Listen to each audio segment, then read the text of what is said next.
सरकार का गठन हो चुका है। 27 साल बाद बीजेपी की सरकार दिल्ली में वापस आई है। मुख्यमंत्री रेखा गुप्ता के साथ 6 अन्य मंत्रियों ने शपथ ली। नई सरकार के कैबिनेट में बीजेपी ने संगठन के प्रति वफादारी को काफी महत्व दिया। पार्टी ने पहली बार विधायक बनी रेखा गुप्ता को तो सीएम बनाया ही है, साथ ही पहली बार के 2 अन्य विधायक रविंद्र इंद्राज और पंकज सिंह को भी कैबिनेट में शामिल किया। ये दोनों बीजेपी के पुराने कार्यकर्ता है। खास बात यह है कि कांग्रेस के 2 और आम आदमी पार्टी के एक पूर्व मंत्री को कैबिनेट में जगह नहीं मिली। आखिर बीजेपी को कांग्रेस से आए अरविंदर सिंह लवली, राजकुमार चौहान और आप से आए कैलाश गहलोत को मंत्री क्यों नहीं बनाया गया? ये फैसला बीजेपी के अंदरूनी सूत्रों के अनुसार संगठन के प्रति निष्ठा को प्राथमिकता देने का संकेत देता है।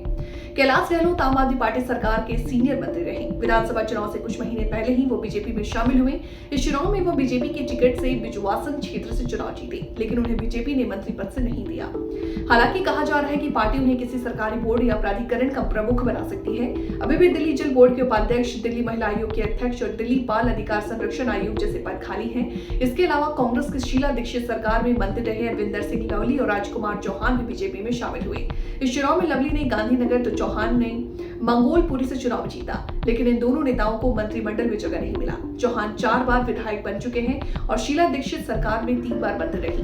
वहीं लवली दिल्ली में सबसे कम उम्र की विधायक और मंत्री रह चुकी है। उन्होंने शिक्षा, परिवहन और शहरी विकास जैसे महत्वपूर्ण विभागों का कार्यभार संभाला था। जब लवली शिक्षा मंत्री थी, जब दिल्ली में ईडब्ल्यूएस बच्चों के लिए स्कूल में 25% आरक्षण लागू हुआ था। शहरी विकास मंत्री के रूप में उन्होंने अनधिकृत कॉलोनियों को नियमित करने की योजना मंजूरी दी थी।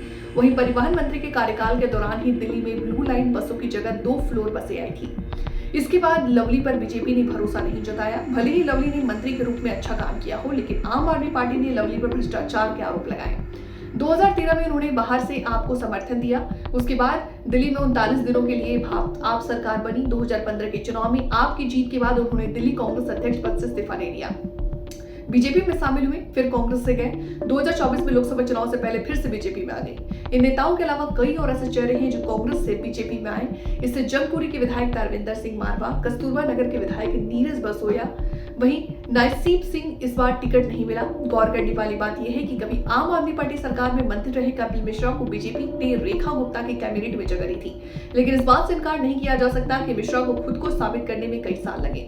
उन्होंने आपके मंत्री सत्येंद्र जैन पर भ्रष्टाचार के आरोप लगाए। इसके बाद आपने उन्हें पार्टी से निकाल दिया। 2019 में मिश्रा बीजेपी में शामिल हुए। इसके बाद वो दिल्ली में प्रदेश उपाध्यक्ष भी बने।